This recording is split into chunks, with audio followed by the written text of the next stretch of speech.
All right, welcome back to the show. Welcome back to the show. Packed show today. Here's what we're going to talk about. We've got this article about Hollywood turning to K Street as AI threatens their livelihoods.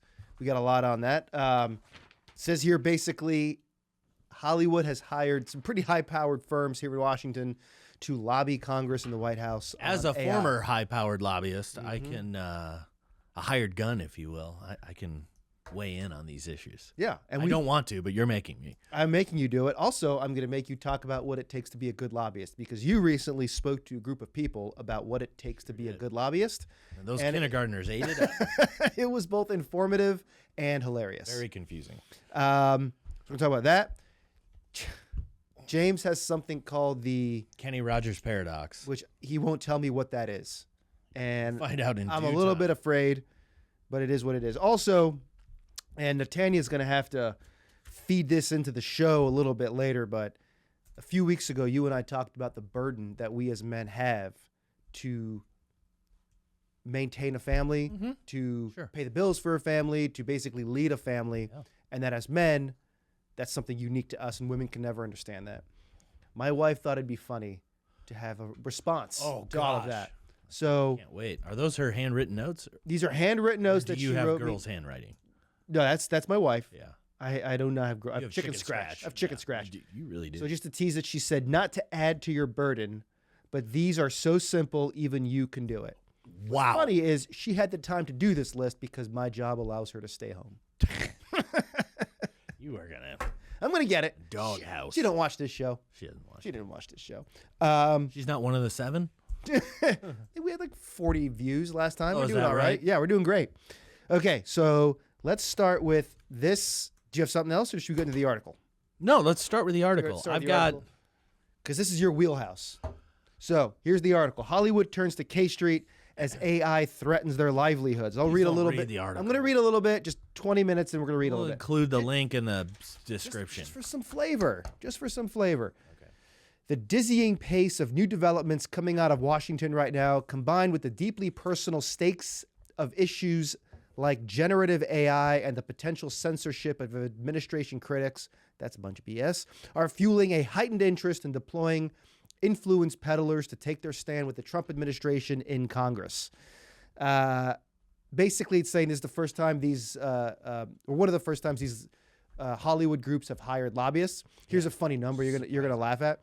It said this group, which represents production crew members, spent a record $340,000 lobbying Washington in 2024. That doesn't even pay the water bill at a lobby shop. What are they talking about? $340,000. So like this is like, what does pharma spend every year on lobbying? 340 million. What does ag spend every year on lobbying? Like this number is like, honestly, I could see 340,000 being like one event, the lunch expense for a small lobby shop. Yeah. So anyway, so it says here's what they're saying is when it comes to AI, the threats to industry have been looming for years, and they're far from hypothetical. This month, OpenAI unveiled a new AI video tool that generates content using copyrighted characters from film and TV, eliciting swift blowback. And it just goes on to say that basically, like, there's this tension between OpenAI can do anything you prompt it to, versus these actors they've created an image of themselves over a long career. Yeah. And in this one article I saw, it had Emily Blunt was talking to a journalist, and he was showing her a picture of this person called Lily Norwood. Well, Nathaniel, not a person. Not a person. It's an AI. Nathaniel will find a picture. A fake person. And so the reporter goes, "This is AI." And Emily Blunt goes, "Even the girl?" And he goes, "Yes." And she goes, "Wow, we are screwed." Yeah. Like, I think they see it coming. So good. My question to you is, in the tension between OpenAI, that's Emily Blunt, but you got to pull up Lily Norwood. That's on the top left. Yeah, Lily Norwood. The girl? Yeah, I don't care about Emily Blunt. We know what she looks like, but Lily Norwood, that is not a real person. Click on that one right there. Person? The third picture. That's completely made up. That's not real. That looks like a real person. Looks like a real person. Maybe some like brush touch-ups. Sure. But Natalia, see if you can find a video while Okay. Well, I asked James this question. So the tension between what is OpenAI. this? Do you want my take on I want your take on this. Then we'll go about what it takes to be a good lobbyist, because that's your wheelhouse. In the tension between OpenAI and all these other AI things being able to do whatever they want without restriction, and Hollywood winning out with IP protections on actors, and a big thing was voice actors, because that's why Richard Attenborough. Scarlett Johansson is on the cover, is because apparently one of these AI groups used a voice similar to hers to be their mascot, even though she had previously rejected it. So here's my question: who wins? Who's winning? This is the ultimate who versus. Well, I'm versus Hollywood in every part of it, so I'm also versus AI. So I'm the enemy torn. of my enemy. But the enemy of my enemy, like, let's open up the floodgates and let AI destroy Hollywood and salt the earth. To quote The Simpsons, all the actors and actresses and everyone involved. To quote The Simpsons, it. I for one welcome my new overlords. Yeah, like I will take AI over the filth.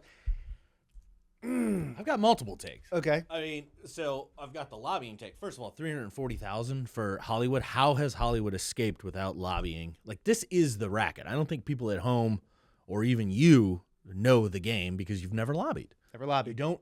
And I lobbied because I was a single client, like in-house lobbyist. So it's even different. But like, this is protection money. Like, that is what lobbying is at the end of the day. It's a protection racket. And like, I just looked at the name of the firms. These are all blue chip. We know some of these guys who work there. White Shoe, the top lobbying shops. They do literally nothing. They don't do anything. They do nothing. And I have a very like recent example of this that I can use to illustrate. But they don't do anything. They just shake down industry for money.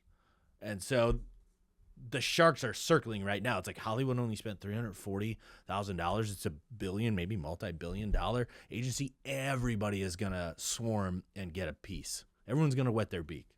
So let me ask you this: on that 340,000, maybe you don't want to say the number, but when you were a single issue lobbyist, you said recently that you had an expense account and you had to hit a certain number. What was the number you had to hit every month? I was expected to spend around $1,200 on entertainment a month, which coming from the Hill is extremely difficult to do because, as you know, on the Hill, it's like you can't accept anything over $10, so only de minimis things. You can't accept gifts from anybody. You can't, even people you know can't take you out to lunch because it could be viewed as influence. So what is that? Dumb math in my head was like $15,000 a year. Yeah. Okay, so let's say you personally had to spend $15,000 a year. It's a little less, but yeah. A little, for round numbers, do 15. How many guys were in your? I'm trying to see like equate a single issue lobby shop like yours versus all of Hollywood, that's not and like counted in lobbying dollars. Lobbying dollars are calculated like a very right. I guess the way. point I'm trying to make is like that number barely even touches the entertainment and expense account that your org was trying to hit. That's how small and pathetic it is. Hired gun lobbyists, guys that you and I know, they like a small contract for them is $20,000 a month to lobby Congress on an issue.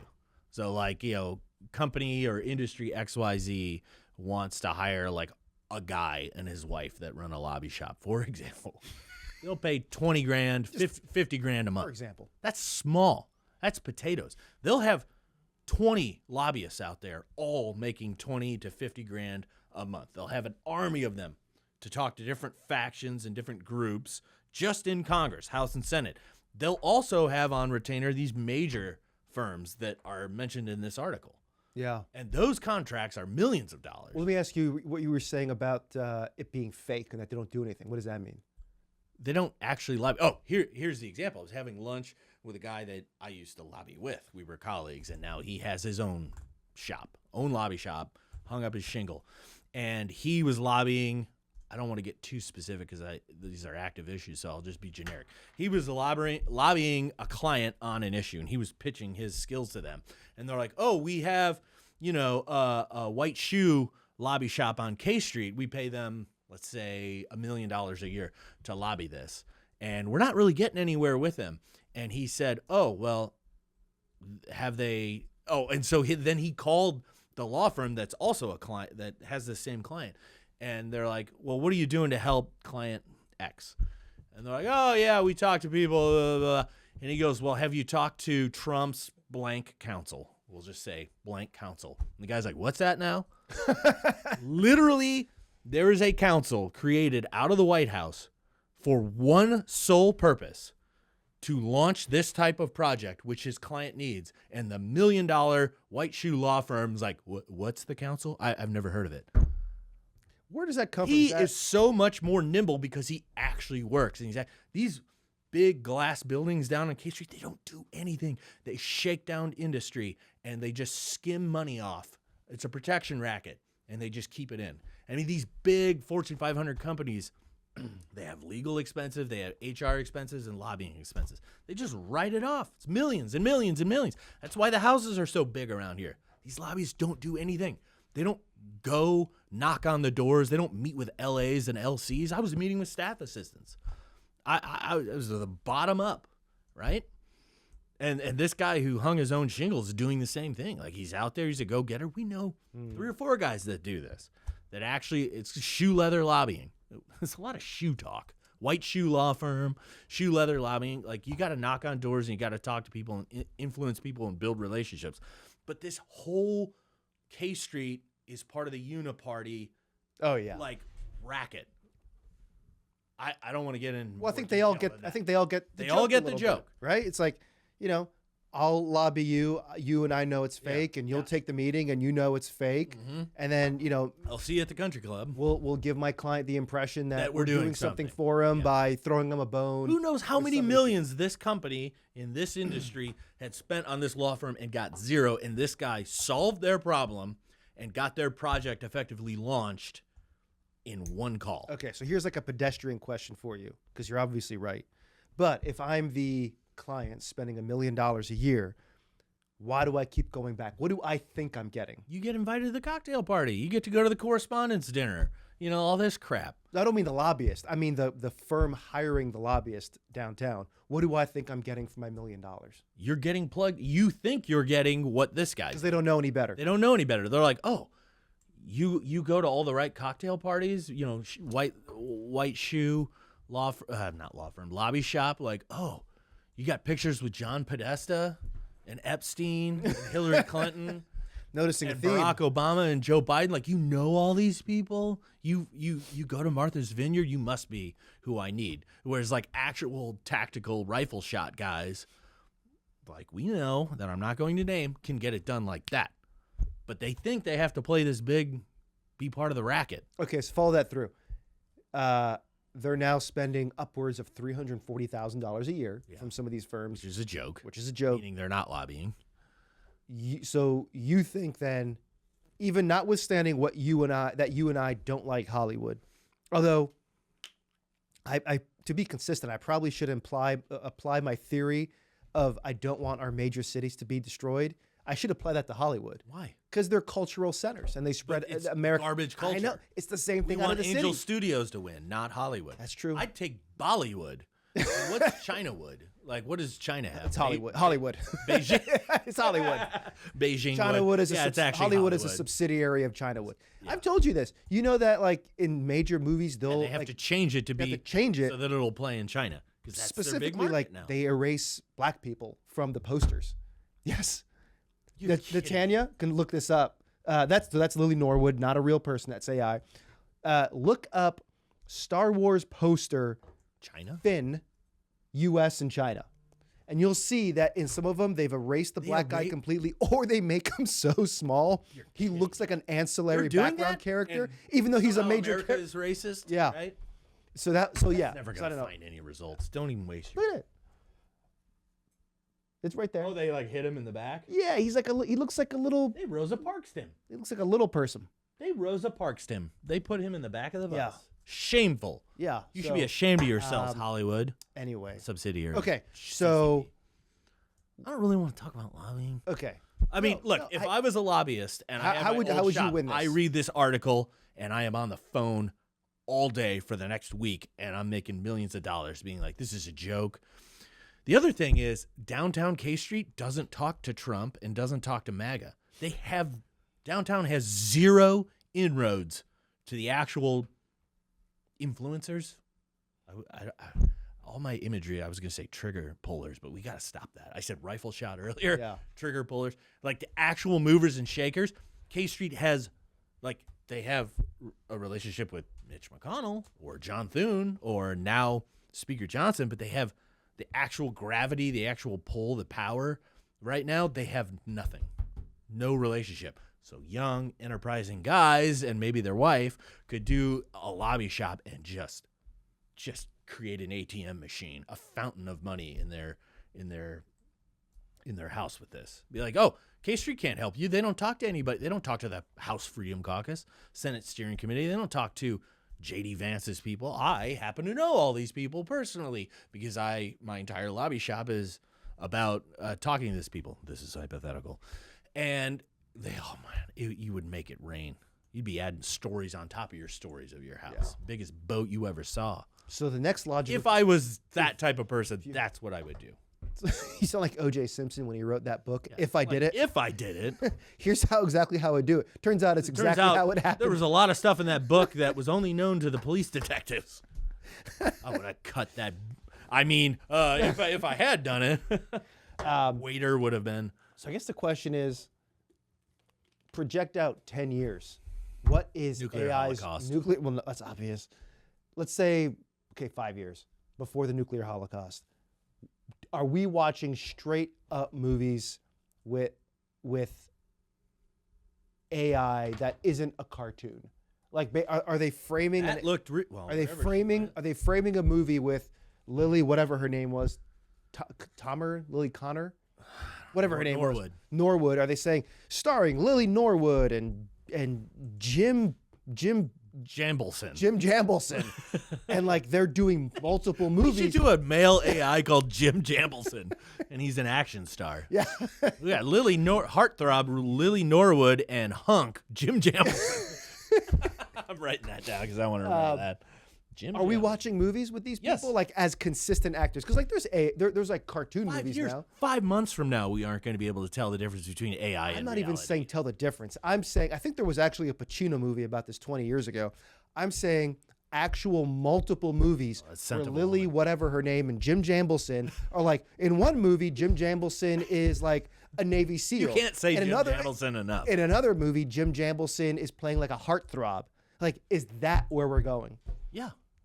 Yes, and I want to put all these actors out of work. People are going to want every one of them. People are going to want this. Yeah. I'm not going to want to watch it. It's not real because I know I'm watching a cartoon. You're not. I'm telling you, a mass delusion is coming on where people are not going to be able to tell the difference. Number one, and two, won't care. They will not care. I think we'll always be able to know the difference on some level, but I think you're right. I think people won't care. They don't care. They already don't want the media. Yeah, they don't care. They just want to consume garbage. Think about AI. Here's why I'm pro AI in Hollywood, and I'm going to take women out of this because I don't want to talk about it because that opens up a can of worms I don't want to deal with. You could have with AI peak Marlon Brando pre-becoming a complete fat slob, kind of racist fat slob Brando in AI forever. You could have who's a guy that died young, like James Dean, the actor from, Rebel Without a Cause? You could have that guy. But do we want that? You could have them in their peak. They never get old. They never get more ugly, more fat. They never slow down. Their voice doesn't change. You get all these stars or starlets in their peak physical appearance before they get whacked out with MK Ultra or drugs or whatever it is forever. And they never age, and you don't have to pay them. They're robots. Okay, here's why I think maybe here I'm just taking devil's advocate here. And I don't know if this is a perfect analogy. We've had like basically almost 20 years of these superhero movies. Maybe it's been 15 years of these superhero movies, right? Marvel and DC. Marvel stuff. People are exhausted of that. The people think that like it's not the actor who's famous, it's the character. It's like it's Iron Man is famous, not the guy who plays him, Robert Downey Jr. Spider-Man is like 9 different people right, now. Or because Superman. It doesn't matter who's in the suit. It just needs to be a warm body that can look good on camera. But these movies aren't doing well anymore, although Spider-Man kind of does okay. The DC universe with Batman and Superman, like those movies aren't doing well. The new Superman that just came out it didn't do as well as they wanted because people were just tired of it. Yeah. No matter who's that character, Superman or Tony Stark or whatever, it's a different actor, but you're just fatigued of seeing the same thing. I think it'll be the same thing. I think people will get tired of seeing Jim Jambleson and Lily Norwood on TV for 40 years at the peak age of 27. But they'll make millions or trillions. It never ends. The thing is, the computing power is so powerful. It's like, oh, Jambleson's not doing well. Let's create let's kill off Jambleson and make Timmy Tambourine is the new guy, right? Or, you got Lily Norwood. Next, you got Mary Goodwood. They'll just anything you want, and they can micro-target it because there's zero cost. That's a good point. There's zero cost. So AI could create a show that is so micro-targeted that only I like it, but it's the perfect show with the perfect actresses. Like, James Beep only likes, his leading man needs to look like this, and his leading female and the best supporting look like this and this, and it could make a movie in 30 seconds that is directed at me, and I watch it. Well, and they could do it just churn them Elon out. was saying within the next year, I guess AI or ChatGPT or whatever is going to be making full-on movies that are going to be awesome. Yes. Awesome to watch. And so, I don't buy all of that, but your point about the micro-targeting makes a ton of sense because this movie, doesn't cost anything. No. Just the development It's just computing cost. power. It's just computing It's power development. It's all up front. It's all data centers and nuclear reactors to power the data centers, and it's just going to churn out. It's going to what's actually going to happen is we're going to get into some sort of augmented reality or virtual reality where it is just creating a world specifically for you, and you basically never unplug from it because it's too perfect for you. I hate that so much. It's a mass delusion. That's what I'm talking about. I actually hate that. Kenny Rogers paradox. Kenny Rogers paradox. What the heck is the Kenny Rogers down with paradox? Hollywood until they quit their filth. Yeah. My neighbor's wife was watching the show the other day, and she said, "You're xenophobic." And I said, "I don't know what xenos are, but I am not afraid of them." There you go. There's your lame joke for the day. Kenny Rogers, it's not really a paradox. It just sounded really cool. There is a thing going on. So we talked about the urban phenomena or suburban phenomena of the walking guy, the walking guy. Something is happening with boomers where at least 50% of older white males, 60 years older, look exactly like Kenny Rogers. I never thought of this, but you're right. It's everywhere. Yeah. Go to an old country buffet, go to a Cracker Barrel on a Saturday morning, half the room is Kenny Rogers. It's nonstop Kenny Rogers. And there's a tweak. There's a regional tweak. So if you're Southern, Midwestern, maybe Mountain West, you're Kenny Rogers. If you're more Northern, you're Michael McDonald from the Doobie Brothers. Pull up Michael McDonald, please, AI. Michael McDonald. If you could do a side-by-side. It's happening. That's true. They're all well, that's an old one. You got to get the white hair. There you go. That one. Yeah. Click on that one. Nope. That's weird. They're all Michael McDonald or Kenny Rogers. Have you noticed this? You know what? Did a memo go out that was like Kenny Rogers is the style? It's a white goatee or a white beard and sort of longer white hair, heavy set body, white New Balances, light wash sheet. Basically how I'm dressed right now. Your dad is a boomer. Yeah. Which one is he? He's neither. He's neither. But he has a PhD. That's true. So I think that exempts you from that. I think this is like I know both. I know both the Kenny Rogers types, and I know the Michael McDonald. Everywhere. You can't walk anywhere. What is that coming from? I don't know. That's what I want to know. Is that generational? Because this was the style that you grew up with? This is what you were supposed to be? The heroes of that generation is John Wayne and I don't know. Who's another boomer hero? John Wayne? Audie Murphy? I don't know. Is that Ronald Reagan? Reagan? Jerry Humphrey Lewis. Bogart? But why do they all look like Kenny Rogers and Michael McDonald from the Doobies? I think it's stylistic. I think that's just the style. Well, one thing that comes to mind is it's unbelievable. Those two. And I think this is going to happen even more with us. Our grandparents' generation, as you aged, you stopped trying to look super manicured. You didn't want to look sloppy. Yeah. But you didn't worry about shaving your, make your goatee is nice, and does my hair look nice? Why are these guys doing goatees? I think it's just generational. The boomers are like, they were kind of the first generation to really try to age what I'll politely say is gracefully. Yeah, but it's not gracefully. Right. It's So like science. there's only so much you can do when you're in your 70s. Yeah. So what do? You slick your hair back a little bit, you grow a beard, Beard or a goatee, and you're like, I'm Kenny Rogers. you do what McDonald's doing here. You do. So the who are t-shirt we? and Who is our generation going to look like? Who do you think? What's our archetype? I think our thing is going to be eternal youth. I think that's we'll keep trying. Well, maybe so. No, we're gonna merge with technology. That's what's Yeah. clearly happening. Transhumanism, they call it. Yeah, it'll be beyond this. Neuralink. Yeah, Neuralink. Folks at home that are watching or in your cars throughout these 50 wonderful states, look around you and start identifying Kenny Rogers. And better yet, if you send us a video of you screaming, "That's Kenny Rogers," at one of these guys, we'll send you a sticker. I'll get you a sticker. Yeah. I'll give you a sticker. What's the Venn diagram between the Norm Macdonald, the Michael McDonald, Kenny Rogers paradox, and Walking Man? I don't know. If you find a walking man Kenny Rogers, you keep him. I don't know what that means, but like you listen to his advice. Yeah. If you can get a word out of him. You go to an IHOP this Saturday morning around, I don't know, good 6 a.m. It's going to be filled with Kenny Rogers. Ziz. Okay. They're everywhere, man. I think You'll see them everywhere. It's like when you buy a new car. You buy a car like a Ford F-150. Everywhere you look, it's your Ford F-150. Everywhere. Yeah. Once the scales fall from your eyes, you realize Michael McDonald and Kenny Rogers are everywhere. We are Michael McDonald and Kenny Rogers. You think that becomes us? I'm going to become a Kenny Rogers. I think I'd become a Michael McDonald. Yeah. Okay. That would play well. McDonald. Yeah, and I'll be Kenny. Mm. That's good. That's all I had for the show. But, I mean, the big takeaway is Jim Jambleson. Jim Jambleson. I mean, we've got to figure out AI and create a Jim Jambleson. Oh, you got to talk about This is how we get rich, is Jim Jambleson. Jim Jambleson. Natanya? And Tim Toadstool or whatever the other one was. Whatever. Yeah, Natanya, do you have access to an AI right now? Have we built our own weaponized AI to combat the CCP? If you can, you go to ChatGPT or AI or whatever.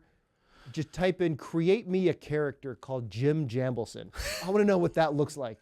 Well, I think you have to feed it a bunch of prompts. I don't. Well, just I was like he's an action hero with a heart of gold. But that's the point. He's not an action hero. He's everything. He's everything. Jim Jambleson. Jim Jambleson is he's got the greatest range. He's a triple threat. Yeah. He's I would just put the prompt, create me a character called Jim Jambleson. Okay. This is groundbreaking stuff here, folks. This is how we get rich. While this is creating. Whoa. No, I want a picture. Let's see. He might. How old is he? 38? 38? Yeah. That's about right. Why did you come up with It's got a bio. Oh, my gosh. His personality. All right. Natanya, this is a separate episode. Hold on. I want to dig into this. I want to go deep on this. Okay, Natanya, can you enlarge that screen so we can read it here? Generate a picture of Jim Jambleson. What if it's just me? Like it was hearing my voice and it just pulled my Facebook profile and made me Jim Jambleson? What if you are in the Matrix and you are actually Jim Jambleson in real life? Blood just starts running out of my nose. I've been unplugged. Cypher. It's even got his favorite quote. Oh, my goodness. What is Jim Jambleson's favorite quote? Hold on. Oh, it's probably horrible. We better not. Give me a picture of this first. Oh, my word. It is actually generating a picture. Oh, wait. To generate log in. You got to log in, do the whole deal. They create pictures? Now, is it a cartoon? Or is it going to look like an actual human, like Lily Norwood? Do we have ChatGPT? I'm going to ask my AI. Give me a... Look, what I don't want is a bunch of dead air time while this thing generates. No, this is great. The history of Jim Jambleson. Named Jim Jambleson. Not Jim Gambles on. Stupid autocorrect. Yeah. Autocorrect with iPhone 17 has gotten out of control. It's like I'm not actually I can't type anymore. Everything I write is it's coming up. It's coming up. Natanya, I'm going to have to send this to you. Okay. Wow. All right, let's see. This is not what I expected. Holy moly. You ready for this? Yeah, show it to me. That's me. It's a young lad. It's a young man. But he's 38. Natanya, I'm going to send this to you. Tell the demon that Jim Jambleson is 38 years old. Yeah, he's 38 years old. I got to put that in there. What's his favorite quote? Hopefully something about cornbread, because that's what this Jim Jambleson would be talking about. Actually, all right, we've already kind of got a picture. I want to read about what Demon Chat GPT said about Jim Jambleson. That actually looks like my son. You think so? Except my son has blue eyes. Oh, dude. Okay, what about this one? Which one's more Jim Jambleson? And I'll send that to Natanya to put on screen. Jim Jambleson. You think that's Jim Jambleson, not that guy? Well, I don't know. That like this guy is a bit more of a. That's Sean something. That's Jim Jambleson. Yeah, you're right. Sort of oafy. Yeah. All right, Natanya, I'm sending you the real. This is Jim Jambleson as a man. His personality is equal parts paranoid and charming. He's just describing me. Talks fast, thinks faster, but often forgets what he was saying mid-sentence. Loves puzzles, hates authority, allergic to boredom, convicted. What is that? Convinced there's a code hidden in everyday life. Jim Jambleson is crushes. Awesome.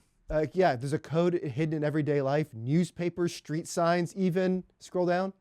Jim Jambleson is amazing. He might be paranoid. He thinks might there's be Mel Gibson. Signs. Even cereal boxes have signs. Sweet talk a vending machine then pay full price. What does that mean? That's some weird clanker fever dream that thinks sweet talk a vending machine. Only a clanker would come up with that. What's a clanker? You haven't heard this? No.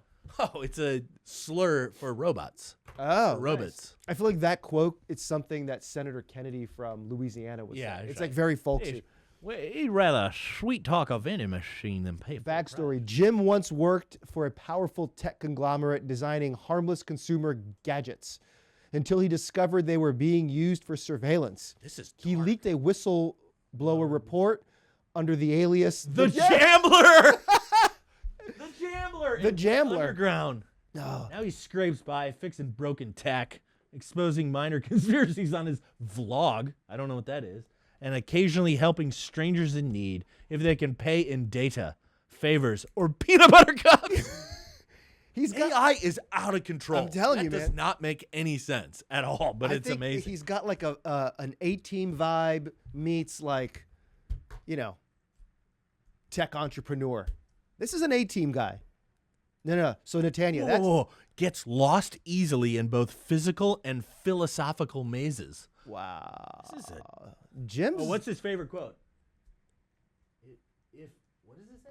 If reality doesn't make sense, you're probably looking at it from the wrong algorithm.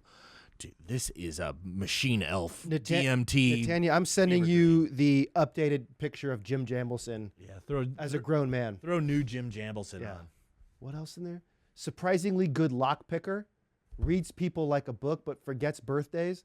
This guy's amazing. Amateur ventriloquist. He comes up more often than you'd think. This AI's demon is pretty funny. As far as screw tape letters demons go. Yeah. Oh, that's Jim Jambleson. This guy's not playing around. You could see him as like a tech guy, but you could also see him, as like a love interest, maybe. Yeah, he kind of looks like a. You don't want to meet him in a park. A little aggressive. You don't want to meet him in a park, yeah. even in daylight. He plays like Jambleson. He looks paranoid. You know what he is? In the Love movie, he's like the jerk who's dating the girl that will ultimately date the nice guy. He's the jerk. Oh, okay. Right? Yeah. Right? That's classic Jambleson. That's just the Jambler being the Jambler. The Jambler? That is so awesome. Also, you're hiding. Kenny Rogers. The Gambler, the Jambler. You see, it's all coming together. It's all good. Also, what's great about that is he's gone underground for hiding after being a whistleblower, and his code name is literally just his last name shortened. Just shortened. The Jambler. He's fixing broken tech. He's being paid in data in peanut butter cups. That's like you being called the Jameser. Yeah, we have my first name on here. They can easily find the Jambler. I wanted, I got into radio. You kind of got me into radio. So I did GMRS, and I created a fake handle. Because you get one from, what is it, FCC? Mm-hmm. FCC. But I just call myself the Sizzler. The Sizzler. But I'm changing to the Jambler. Occupation freelance fixer. This guy's A-team. Ex-gadgeteer. Part-time conspiracy. Yeah, this is amazing. This is great. Natanya, thank you. Send all of that to me, and I'm going to write a novel about the Jambler. Yeah. All right. I've only got a few minutes left. Jeez. Yeah. That was great. That was awesome. Natanya, we don't have to do it. Jim Jambler Jambleson. Jim Jambleson. hey, maybe I'm coming around to AI. Yeah, you can maybe have I'm some coming fun around a with it. little. But then it's like, cut off your private parts. Become a woman. That's Jim's. Shoot powerful VIPs No way, with a dude. rifle. Are you reading Jim's bio? You reading the Jambler's bio? He's not into tranny stuff. Part-time conspiracy. What is a vlog? It's instead of like a blog where you type a vlog. It's like a video log. Yeah. Okay. Near future urban dystopia can be adjusted to modern or fantasy settings. Oh, maybe we'll play around with this. We'll tweak the setting, and we'll make him like a 14th century troubadour. Yeah. Named the Jambler. Jambler can do it all. Jim can do it all. All right, we gotta head out. All right, let's hear what your wife's latest screed. So, Netanya, thank you for that. Yeah, thank you. We're gonna have to put it in the video once it gets posted. We don't have to find it now.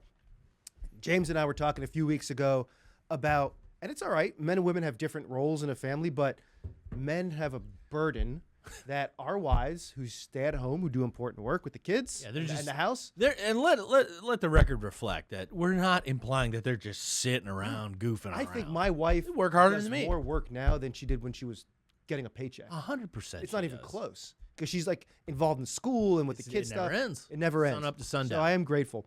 But I was sort of saying that sometimes I think men don't get the You're appreciation freeloading a little bit. we deserve. So you and I were saying that our wives don't, maybe all women don't really appreciate the burden we have of keeping a family above water and leading this ship. It was ignorance, not willful ignorance. On our part? Their part. Oh, okay. They just don't know. They don't know. The pressure we're under. Just like I don't know all the stuff she does all day. Right. She doesn't know everything. So she wrote me this note, which I have not read yet. And she said not, because she watches the show and she gives me notes and I ignore those notes. Yeah. But I thought this would be funny. So I haven't read this yet. She said not to add, maybe Tanya can put it in the show here, the clip of what you and I were saying. Wives appreciate the burden we have on our backs as men of the family. No. I don't think they do. They have no idea. You know? They have no idea. I appreciate my wife. I appreciate everything she does. I really do. It's hard to take care of now 4 kids. You have 4 kids. We both have young ones. Dogs and chickens. Dogs. We both have. Are we living the same life? Yeah, you're copying me. You're literally copying me. I saw the way you did it, and I was like, it can be better. It could be done better. Yeah. I went back to 98. I saw the mistakes you made. No, they don't. These women don't realize that you and I are both like 1 or 2 wrong decisions away from taking down the whole enterprise. All gone. All they don't get that. For them, it's like, all the kids are fed. Oh, but they're not in bed on time. Oh, I'm a failure. It's like, dinner. Do you understand that? Like, I'm basically juggling dynamite right now, and one thing goes wrong, and we're all gone. Okay, so she wrote me back. Not to add to your burden, but these are so simple, even you can do it. Wow.